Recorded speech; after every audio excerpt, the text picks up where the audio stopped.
Sure. Ready to rock. All right. All right. All right, so the new band, Rated X, you guys have the new album out. At this time, when you have a new release that comes out, is it such an exciting time for you? Yeah, it actually is, and it never gets old, no matter how many times, because it's kind of like having a baby. You know, you've worked so hard on something for so long, and then you deliver it, you know, and right. You're really waiting for the expectations to see how this thing grows and how it takes shape, you know, in the sort of in the public eye, you know, in right. public ears. So it is exciting. Now, and how about, I mean, it's getting great reviews. I mean, there's a nice buzz going along with it. So, I mean, that's got to be even better for all you guys. Yeah, really. Fingers crossed on that one, because we've had just nothing but seriously wonderful reviews on this, accurate reviews, and we are getting a buzz. We're getting a lot of radio, which is almost impossible here in the States nowadays because right. of the programs. They're so tight, as you know, and that's just startling to us. And this not only goes just in the U.S., but we're aware of the fact that it happens in East Asia and over in Europe and a lot of places. You know, it's my theory that this kind of music is the people's music, and it's not dead. It's just been sleeping, and people needed something or someone to wake it up. And I think Rated X can do that. Rated X is a force in the classic rock genre that has been sorely missing in this vacuum of the music industry. Yeah, I like the way you actually said that, how you think it's sleeping. And this, I love talking about this whole topic with, guys from your genre and era. And it drives me crazy personally, being such a big fan of the era and the music. And, like, I just think to myself, like, why is it sleeping? Like, and I also think, too, like, a part of it is, like, back in the 80s, it was the whole rock star, kind of like a mystique and, more of a bigger than life thing, where now it's so, it's like you guys are on the same level nowadays. It's like you guys are, human, to where before, like, you guys were superhuman. You know what I'm saying? Yeah, I totally know what you're saying. I think that the internet has sort of leveled the playing field on that. I'm still an old school guy, and I do interact with my fans, and I'm all over social media and all that. But at the same time, I always believe in a bit of anonymity, a bit of arm's length, only because you have to have a private life, and you have to keep that secret. I don't believe in twittering like what I had for breakfast. I think it's completely useless. I really don't. I just don't believe in it. I'm one of these guys, whether you like it or not, I'm one of these guys that just doesn't think that that's important. If I have something important to say, an event or a message, absolutely, I think that's a useful tool. But to wake up and say I had a bran muffin is just, I don't understand it. So bringing us down to a human level, well, first of all, we're always been human. It's just that I think that there's something about the myth and the mystique that really still works. And when it's like anything. There's an old phrase that familiarity breeds contempt. And when you're too familiar with anyone, that breathing and blinking of your eyes, you tell when you're fed up with a friend or something, it really just bothers you. And I think that the less we know, the more mystery there is. And the mystery is a good thing, Agreed. And that's something along the lines like what Kiss had in the 70s with the makeup, because there was the whole mystery and mystique behind it, which helped them blow up. Oh, absolutely. No doubt about it. I mean, without the makeup, they just would have never happened. That's who they were. When they decided to take off the makeup, okay, the fans were already there, legions of them. And, but then they put the makeup back on. So, because everybody wanted to see that character, that particular character. Look, Shakespeare said the world is a stage and we're all actors, okay? And we do play a part. And I think that there's a certain amount of acting, of course, that goes into singing, playing guitar. It's alter egos. It's things like that. And this is really important to have that, And when we say acting comes from truth and from experience inside. So it's not like you're being false. It's just that that you're putting on your persona. I don't walk around every day as so-called Joe Lynn Turner. Ask my wife. I'm vulnerable. I make mistakes constantly, and when you hit the stage, you're that personality, and that's who you should be. Now, and how about, speaking of Kiss, too, like when Gene Simmons came out a couple months ago with the whole rock is dead statement, did you kind of like shake your head and be like, what are you doing? Yeah, I don't know. I wonder what Gene was thinking about then. Rock isn't really dead. I've been all over this world, and it's still alive and breathing really heavily. Europe, Russia especially, there's a resurgence in why all the bands are going to Russia, because they were behind the Iron Curtain for so many years that they're begging for this music, and they still love it. And I have 3 generations in the audience when I play, grandfathers, fathers, sons, and all the women in between. And it's a wonderful experience because all these people really still love rock as we know it. Sure, there's a few of the metal. They got plenty of metal bands. They got plenty of progressive, you name it. But they're not in fashion. In other words, where something takes over and all of a sudden the old is out and the new is in. They combine it all. In other words, there's classic, what we call classic rock. There's all the genres there, and it's just different genres. Yeah. So there's no excluding anyone. Correct. Now, with Rated X, how all did you guys come together? Well, Frontiers had approached me to do a record with notables, showcasing the vocal talents, writing abilities, etc. So I was like, yeah, okay. I was lukewarm about it at first because I don't like super groups, quote unquote. I think that's kind of an anachronism. So I was on tour, and at the time, you're so busy on tour traveling that you're not thinking about it. But when I got back to the States, had a couple of days R&R, Carmine called me from the Los Angeles offices and said, that band that they want you to start? And I said, yeah. He goes, well, sounds like a good idea to me. And since I had been in Mother's Army with Carmine for 2 records, I knew him very well, and he's still got the chops. He's still a legend. And I said, okay. We talked about bass players, and, of course, the one and only Tony Franklin, the fretless monster. We called him up, and he was in, and that started the total building process. It was amazing, how it came together. Guitar players were hard to find because a lot of people were working. I talked to Doug Aldrich, for example. He had just left Whitesnake, but he had 3 projects going. Too much, right? Talked to Jeff Watson. He has a studio, and he produces and records. So that was his revenue stream, so he couldn't commit. Bruce Kulick, the same thing. He was with Grand Funk Railroad, so he couldn't commit. And I just got frustrated saying, okay, you want a famous guy on guitar, but you know what? I know somebody who should be famous. And I know somebody who's a guitar star waiting to happen. And all he needs is a chance. And he had played on my solo records previously for Frontiers. So Serafino, the president, he knew him. So he said, okay. So we threw 2 tracks at Cole Cochran, and he came up with an amazing guitar sound, amazing playing. And all the guys just looked at each other and went, this is the guy. He gets it. He feels it. He's got all the chops. He's got all the feel, the soul, the sex, everything in his playing. And that's how we formed. And we were super excited. But Carl got 7 tracks in, and he suffered a stroke. Oh, wow. And man, it just devastated us.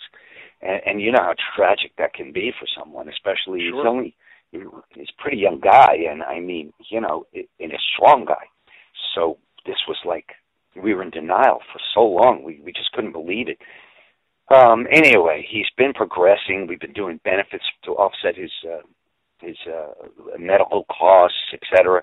We've actually got some pretty big bands lined up to do a major concert for him here in New York, and it's going to wipe out his mortgage and wipe out some living expenses that he needs and some medical expenses that he needs to pay for, and it's going to help his recovery. And we do have a website, if I can please bring that absolutely. up. It's called RockN, the letter N, recovery.net. RockNrecovery.net. You can send contributions, well wishes, prayers, whatever you have to offer or to give. especially around Christmas time, everybody. You know, this is really important to give back. And not only are we helping Carl, but we're helping other people as well. You know, it's important that the musicians and the music really helps people. So please get involved with that if you can, whoever's listening, and help Carl out, and our mission, more or less. You know, so with that, I'll continue the story. With that, we needed a guitar player, virtuistic capabilities, and there's only really one guy that I knew who was semi-famous. He had a project called Brazen Abbot, and he's Bulgarian descent, and his name is Nikolai Kotsev, and he's brilliant. And he's also a violinist, a composer, a conductor. Yeah, the guy's brilliant. And I worked with him on many projects, as well as other famous people. Many, many, many famous people have worked with him. So I called him, Niccolo, and said, please, you got to help us finish this album. He listened to the tracks. He understood the guitar sound. He understood where we were going with it. Of course, he put himself into the music as well, which is what we wanted. And he did the remaining 4 tracks, and they came out brilliant. So as far as touring in Europe, we certainly will be using Niccolo because he's the obvious choice. And, right. You know, we're not sure about the States yet. I've been talking to a couple of people that I think are, again, undiscovered guitar stars. But we'll deal with that as we go along. Now, the album itself, too, I mean, it's got that arena big rock sound to it, but it also has a fresh modern sound to it as well. Right. That's what we were going after. We were going after, you know, I've always said, let me interrupt myself by saying, I've always said I try to find new ways to say old things because certain things, certain truths in our lives never change. And right. I think of music especially, you know, good, there's only 2 kinds of music, good and bad. And that's really the truth. And I don't care what genre you're in. This is good alternative, there's bad alternative. You know, there's good metal, there's bad metal. And it goes on, and that's the same with classic rock. So I said, look, we're going to make a basically classic rock genre album because we're going to have song content. People are going to be able to sing these songs, remember these songs that get you through difficult times in your life, songs that change your life, inspire your life. That's sometimes missing in this pop world today. And we also wanted a new twist, a new sound on it. So we put, as far as production, we put a new sound on it. So it stands up to what's happening today in recording and engineering. But at the same time, we did it with a musical content of the genre now called classic rock. Nice. So we reached our goals, absolutely, Dave. We reached our goals because we really covered the sound, the performances, everything we wanted to do. This is a performance band. Everything we hear on the record can be duplicated live. There are no production techniques other than the actual sound of the recording that can't be duplicated on stage. It's all just 5 guys playing their butt off. So we're happy about that. Now, also, too, I mean, this is your guys' band. This is you and Carmine and Tony, and you're not the hired gun like in Rainbow or with Yngwie or anything like that. So is it more of a gratifying experience for you that, I mean, this is truly coming from you where it's not like you're with, you know, filling somebody else's steps or shoes? Yeah, very, very good question because that's another part of how this started. We all do different things. All the musicians in this band do different things, different projects, you know, play with very spectacular people through our careers. But we wanted a band we could call our own. And in order to do that, you have to have commitment, discipline, determination. You have to have sacrifice again because we realize in the new paradigm of music today, we're going to have to go out there and prove ourselves because we're even running up against it now. You know, promoters are saying, well, we know them individually, but we don't know them together. So the album's only been out a little over a month, and, of course, it has to catch fire. Word of mouth is always the best way. When people talk about it, people play it for each other, you know, start to discover it. And once that happens, I think we'll have absolutely no problem getting on the big festivals and things like that because that's what this band is. It's an arena rock band. But at the same time, we wanted something that we could come home to and say, Rated X is our home, and the rest is just projects. And, even solo. I go out solo. I have a great time, great bands. Sure, you can make money and things like that, but there's nothing like when I was a kid being in a band of guys that you actually like, respect, and can get along with, which is almost impossible. These guys are, I'm not saying egoless, but everybody's ego is in check. Everybody knows what this is about. We're all seasoned professionals. We all know how to react like this. It's not the 80s anymore, and there's no rock stars in this band, so to speak. Nobody acts like that. Everybody understands the complications, the difficulties, and the sacrifice we have to go through to make this band happen. And that is just an amazing virtue, an amazing quality coming from people. So for me, it's a home run because I really like that situation of camaraderie. Nice. Now, earlier, too, you mentioned, different guitar players you were originally trying to get and they couldn't do it because of this project or that project. Does that become, in this day and age of the music business where everybody is doing multiple projects, is it kind of frustrating as well when you have a situation like that? Oh, it's extremely frustrating, simply because, that if somebody, it's my theory anyway, it's my philosophy, that if you dedicate yourself to a certain thing and really dig in and really stick it out, so to speak, put the long run on it, hold on for the long run, that you're going to end up with a lot of benefits from it. Whereas if you're just skating around from project to project, none of them really connect, and they have a livelihood or a shelf life, so to speak, of a year or two. Right. So to me, it just doesn't it doesn't do the long haul. What you really need here is something that you're going to take for another 5 to even 10 years. Why not? It's possible.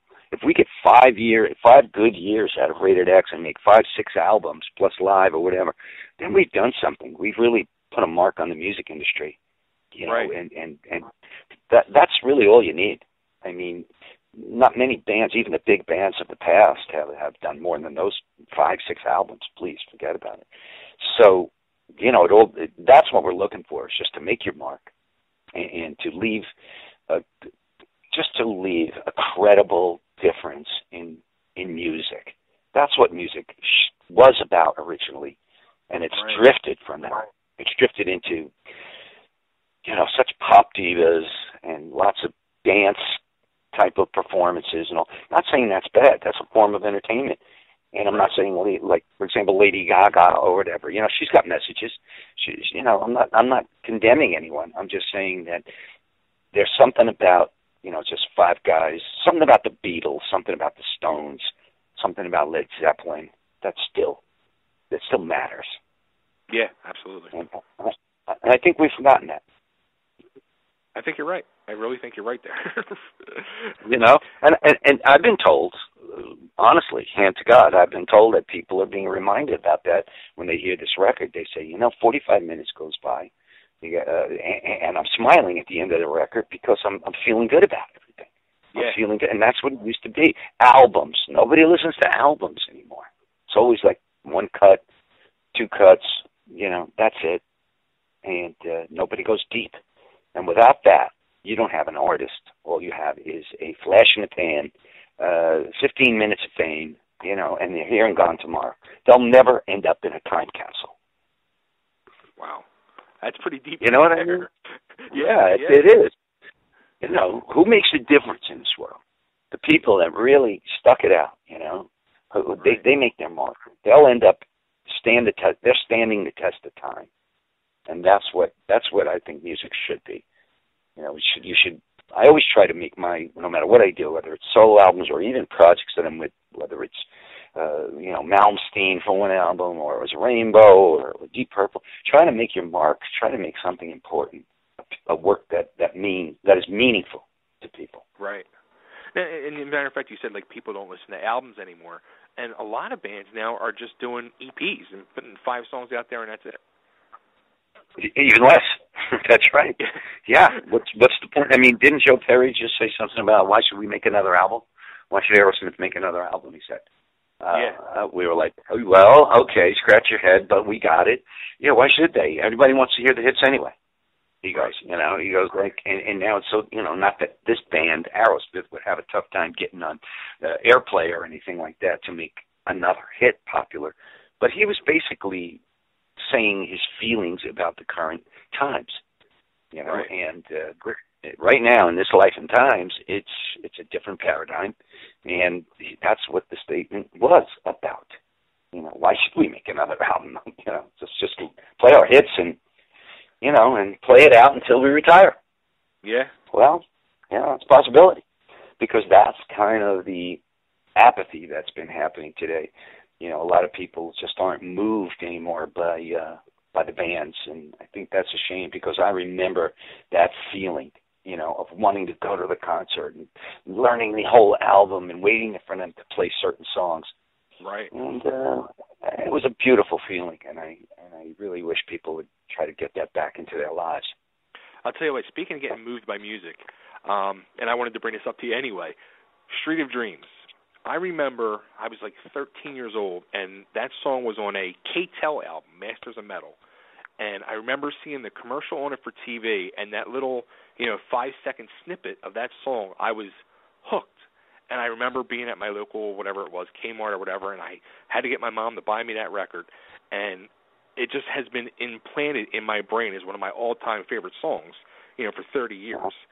And every time I hear that song, I got to stop. I got to listen to it. No matter how many millions of times I've listened to it, it's just one of them songs that just never gets old.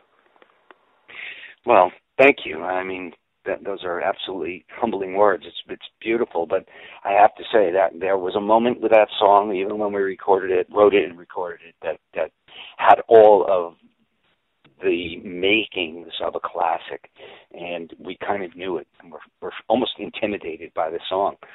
We knew the message was deep. We knew the sound of the music, the different sections, within the song. Everything just gelled, just happened perfectly. Once in a lifetime, maybe twice for some people, you get that. You have that perfect song that just goes, wow, start to finish. That thing just leaves you with a feeling inside that moves you and moves your life forward, or even reminiscently moves it back in the sense of where those were the times, the good times or whatever. Right. That song was extremely personal to me, because it has extreme personal, how shall I say, emotions, memories, right to this moment, because I wrote that song in a dream. Literally got up, wrote down the lyrics, and the next day I woke up and looked at it and said, okay, it's pretty much all of it's here. I think I changed maybe 1-2 lines, not even, maybe ands, ifs, or buts, and it was like the perfect, really, it just came out, just flowed. It was really a message, and I kept having that reoccurring dream of this space in my dreams. And I know this sounds corny or something, but I believe in that afterlife, and I believe in reincarnation. It's happened to me.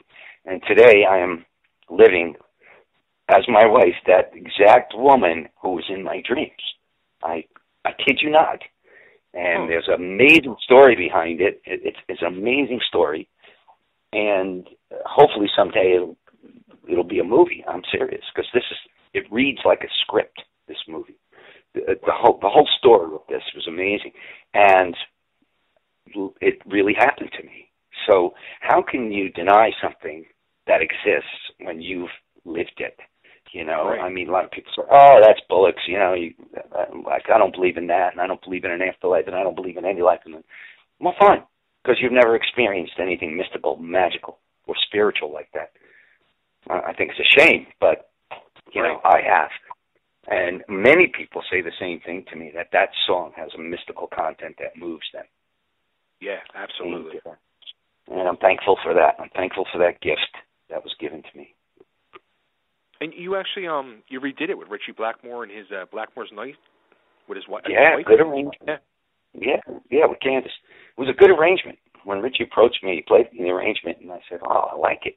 It's got a different twist on it. It's kind of up tempo, and then I realized, well, a good song is a good song is a good song, meaning you could take that on acoustic, In fact, I did a version of it acoustically years ago, many years ago. I do it in sometimes when I do my acoustic performances. I've done it more rocked up and faster in tempo in my live performances. You can take a good song and put it into different idioms and different situations, and it still comes out a great song. So when Richie brought that arrangement, I said, I'm in. I'm totally in. I think that, I wouldn't have done it if I thought it was cheesy. Right. But he didn't cheese out on it. He really put his heart and soul into that arrangement, and it came out great. Yeah, it did. Now, you came out earlier this week, I saw, about Richie. You think it's time for him to, or he wants to start rocking again, you were saying, or you want to get Rainbow back together? Yeah. Well, I can't say that there's anything definitive yet. We're still in a holding pattern. But it is the 40th year, the 40th anniversary, okay? This is the 40th year of Rainbow, from Ronnie Dio on down. And this would be the only time that there would be and could be a real Rainbow reunion. And it just makes sense. Everywhere I go, everybody constantly asks me about that. Could you please push this Rainbow reunion? Could you please, if you have any influence, people who have never seen the band because they were too young, dying to see this band. Right. For some reason, there's a magic about Rainbow that doesn't really carry forth to other bands.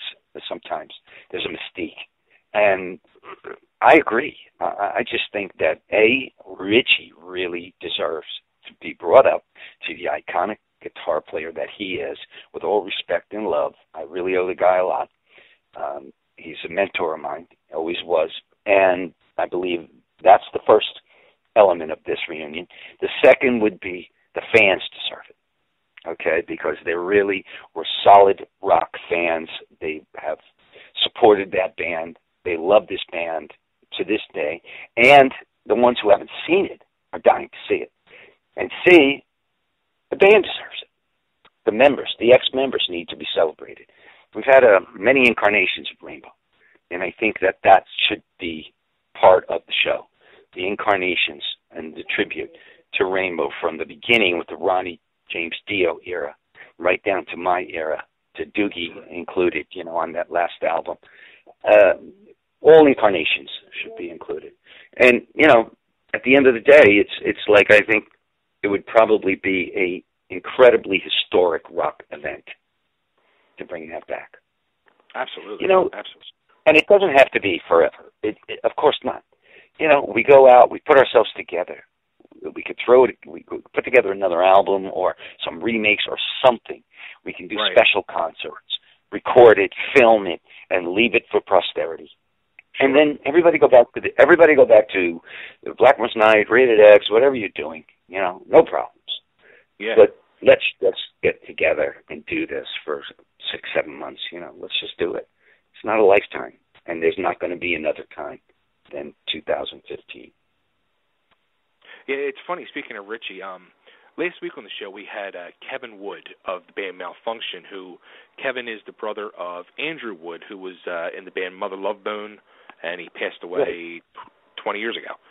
And we've been texting back and forth because we got this big discussion about guitar players in the interview, and we've been texting back and forth like every day for the last week, and every day we'll say a guitar solo. And I said to him the other day, I said, the epitome rock and roll solo that you have to actually see is Richie at the 74 California Jam. And he went on YouTube and watched it, and he got back to me. He goes, first off, how did I never see this? And oh, my God. That's it. That's it. You see? How did I never see this? And here's a successful guitar player. How did you never see that? How is that not in? How will that influence you now? Because it's like Hendrix. It was like Blackmore and Hendrix. They're on the top of the list for me. Beck, of course. I'm a guitar player. For anybody that doesn't realize where I'm coming from, I was a guitar player originally who sang by accident. So fortunately, it was a good accident. Yeah. But I'm a guitar player, and I used to style myself after Blackmore's guitar playing. Sit and lift the needle on the records. We had records, so we didn't have all these devices. That a technical dropout. Okay.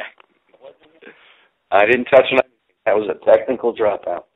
Absolutely. So yeah, we were talking about the California Jam solos, and let me tell you something, man. Live, I would watch Richie do these things and just be stunned, and then I'd actually forget. Oh yeah, I got to go out and sing. I forgot I'm watching the show as if I'm in the audience and not even part of the band. That's how mesmerizing it was. Yeah. Now, is there anybody? I'm sorry. Is there anybody else out there that you'd like to collaborate with that you haven't had the chance to yet? Well, I'm sure there is. At this juncture, I'm not screaming, to do anything. I'm always looking for, something exciting, something new, maybe in a different direction, a different genre or something. But that might be interesting. But right now, I'm really concentrated on Rated X and trying to get this reunion together and things that matter for this coming year. So, yeah, I guess there's always somebody, that you would love to write with. See, that's the important thing for me, is like doing some writing. And I've already written with some of the biggest writers, whether it's Desmond Child or, Holly Knight, Diane Warren, things like that. Right. I'm lucky to have those chances in life, that at one point I was being recognized finally, for the writing ability. So I count my lucky stars on that one. But, of course, there's always more to discover, new worlds, to go to. And I think that they will appear as in time, as almost needed. They always say, the teacher appears when the student needs the teacher, and that's kind of like where I'm going with this. It's like as soon as I need to jump to a different level, it usually happens naturally. Right. So I just keep my eyes and ears open and keep my vibes open and let it come. It will manifest itself. Right. Stuff is changing all the time. Opportunities are coming along, so I'm sure. Cool. Very cool. Well, Joe, this has been an incredible interview. It's been incredible talking to you. Let's promote everything with Rated X. Let's get that out there. The album is out. It's available iTunes, and where else would it be available? I believe Amazon's got it. There's quite a few outlets that do have it. Just go on your internet, as usual, and just put in Rated X, Rated X Rocks, and you'll come up with a Jail Turner, Carmine, just cross-reference it with all our names. Absolutely, there's no problem buying this record or downloads. iTunes has got it, so it's all over social media right now. It's just starting to take off. Like I said, it's only been a little over a month. So I urge people to at least give it a shot, give it a try. I think you'll be impressed when you hear it. And we would love to play live. So it's up to the people. That's the whole thing here today. It's up to the people. The people need to start the fire again. They need to get that word of mouth going. And so we want to bring back that good old rock and roll, And once they hear Rated X, I think they'll know what they're missing. And they need to wake up and stop sleeping on the whole rock and roll genre. Yeah, get involved. Music was our lives. It still is mine, of course. But I'm just saying, I know a lot of people who are sitting on the couch, with 99 channels and nothing really on, and get back to the music. I have this conversation with so many people who would think that there's too much apathy going on within that genre, and we're the people now who have jobs and money and can afford to turn our kids onto this music. And I remember turning my daughter on to Jimi Hendrix, so it's like, and stuff like that. So it's like, it's great. She loves Zeppelin, Hendrix, and all the classics, Beatles. And then she started to turn me on to some of the newer stuff, which was great. Right. So it's a great. It's a great daughter. I do like rock. Yeah, right. When we're in the car, I'm like, all right, this is and everybody that comes on my CDs or satellite radio, I'm like, this is who. I'm always quizzing her. Yeah, you see that? And she's going to grow up with that influence and that inspiration. It's an amazing thing, the lineage, the legacy that you can leave. I mean, it's time to get your legacy out, people, and claim it. Rock is not dead at all. It's alive and well. And if you don't believe it, listen to Rated X. Joe, like I said, this has been incredible. I got 3 simple, quick questions for you. Number 1, being a fellow Italian, do you call it gravy or sauce? I always ask my fellow Italians this question. Gravy. My man. If it's done right, it's gravy. My mom made gravy. She didn't make sauce. 2 this week. I'm happy. I'm a happy boy. I'm 2 for 2. All right. Absolutely. What song off the album do you want us to play for you? Well, there's a lot of people are playing the singles. I'm not sure how much you've played before or what you've played, but I always like deep cuts. Absolutely. We got an 8-minute cut. We have an 8-minute cut on there. If you got the time, that's called Journey to Lhasa. Very heavy track, spiritual message, performance, middle, unbelievable. So if you got the time, and you can do that, well, then you can play Journey to Lhasa because this is our Kashmir, if you know what I mean. Awesome. Very cool. I will do that. And the last thing, if I can just get you to cut an ID for me, this is Joe Lynn Turner, and you're listening to Totally Driven Radio. You got it. Hey, everybody, this is Joe Lynn Turner, and you're listening to Totally Driven Radio. Awesome. Joe, thanks so much. This has been great.